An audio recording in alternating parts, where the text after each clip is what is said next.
Beberapa bulan terakhir ini kita disungguhkan realisasi realita politik bersenjata di tanah Papua, khususnya wilayah-wilayah bagian pegunungan, Kabupaten Puncak, Kabupaten Puncak Jaya, Kabupaten Intan Jaya, Kabupaten Dunga, dan beberapa wilayah lainnya.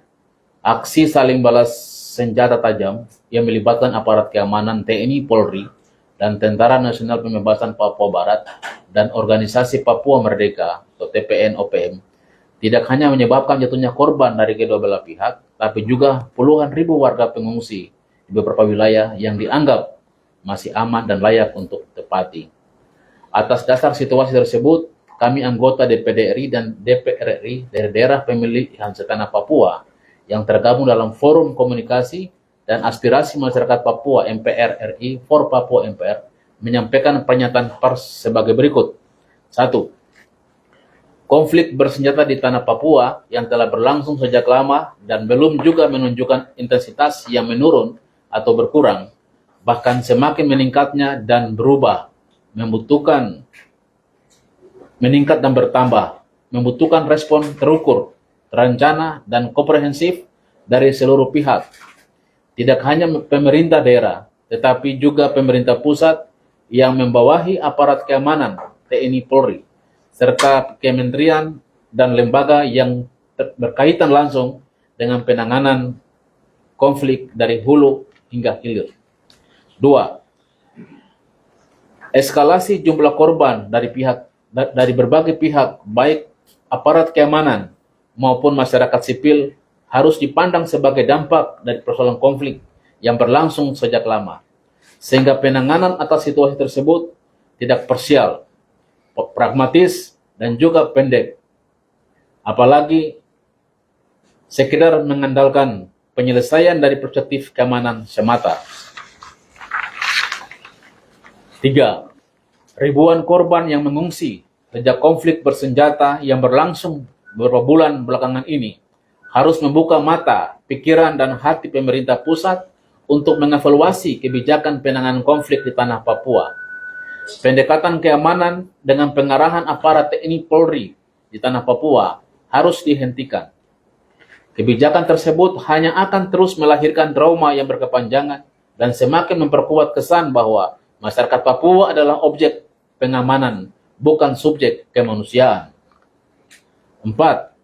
Konflik yang terus berulang di tanah Papua tidak bisa lagi direspon secara retoris oleh pemerintah pusat. Janji pemerintah pusat untuk menangani persoalan Papua dengan pendekatan humanis, rekonsiliatif, dan jalan damai dengan mengedepankan hukum dan HAM harus diimplementasikan pada tataran real, disertai dengan kebijakan yang sejalan dengan janji tersebut. 5. Pemerintah pusat harus melibatkan lembaga-lembaga formal dan konstitusional dalam menangani persoalan di tanah Papua. Hal itu terutama dilakukan dengan mengedepankan komunikasi intensif antara pemerintah pusat, daerah, dan elemen masyarakat di tanah Papua dengan lembaga perwakilan rakyat yang merepresentatifkan masyarakat Papua di bawah koordinasi For Papua MPR RI. 6. Komunikasi antar kelembagaan yang merepresentasikan masyarakat Papua di tingkat daerah dan di tingkat pusat harus terjalin dengan maksimal. Tidak boleh ada kebijakan yang bersifat sektoral, mengingat konteks persoalan di tanah Papua memiliki karakteristik dan keunikan tersendiri yang berbeda dengan wilayah lain di Indonesia. 7. Kementerian Politik dan Keamanan, Kementerian Pertahanan, Kementerian Hukum, Kementerian Hak Asasi Manusia, TNI dan Polri, serta seluruh lembaga pemerintah pusat harus memiliki visi yang sama, serta kebijakan yang beriringan. For Papua MPRI akan senantiasa menyediakan waktu dan kesempatan untuk memfasilitasi langkah-langkah bersama dan komprehensif bagi penanganan masalah di tanah Papua. 8.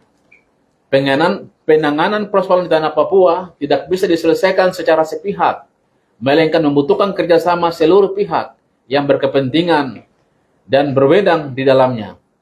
Konflik bersenjata dan ribuan pengungsi yang sedang mempertaruhkan nasib dan masa depan mereka adalah dampak dari kebijakan masa lalu yang keliru. Tanpa komunikasi yang lebih baik, situasi tersebut akan terus berulang dan melahirkan korban-korban yang tidak berkesudahan. Demikian pernyataan pers ini kami sampaikan, semoga dapat menjadi bahan pemikiran dan pertimbangan bagi siapapun yang berkepentingan dengan tanah damai Papua di masa depan. Forum Komunikasi dan Aspirasi Masyarakat Papua, Majelis Permusyawaratan Rakyat Republik Indonesia, For Papua, MPR RI.